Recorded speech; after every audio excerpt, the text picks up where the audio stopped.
বছর শেষ হয়ে যাচ্ছে, কিন্তু সৌদি প্রবাসীদের জন্য বিগ একটা সুখবর আসতে যাচ্ছে, যেটা নিয়ে এর আগে অনেক নিউজে প্রকাশিত হয়েছে এবং অনেকে এই বিষয়ে জানেন যে সৌদি সরকার অলরেডি ঘোষণা দিয়েছে 2026 সালের জানুয়ারির পর থেকে সৌদি আরবে রিয়েল এস্টেটের একটা বিগ মার্কেট তৈরি হবে। ফরেনাররা সৌদিতে এসে হয়তো ভিজিটে এসে বা একামা নিয়ে এসে ডাইরেক্ট ভিজিটে এসেও তার পাসপোর্ট দিয়ে সৌদি আরবে সে প্রপার্টি কিনতে পারবে, জায়গা কিনতে পারবো, জমিন কিনতে পারবো, রিয়েল এস্টেটে ইনভেস্ট করতে পারবো। আর যারা ব্যবসায়ীরা আছেন আপনারাও প্রস্তুতি নেন, আপনাদের জন্য এটা একটা বিগ সুযোগ আসতেছে বিজনেস করার। কারণ মিডল ইস্টের পুরো কেন্দ্রবিন্দু হচ্ছে সৌদি আরব। মানে সৌদি আরব এত বড় একটা দেশ, মানে দুবাই, বাহারান, কুয়েত, কাতার আশপাশের দেশগুলো সৌদি আরবে এক একটা সিটির থেকেও ছোট।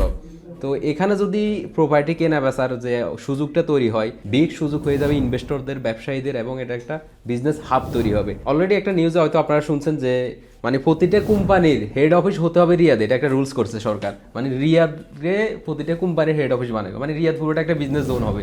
রিয়াদ এই কারণে অলরেডি রেন্টাল অনেক বেড়ে গেছে, বিভিন্ন অফিসের রেন্ট বেড়ে গেছে।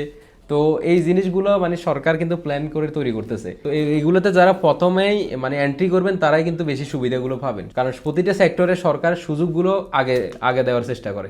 ধন্যবাদ।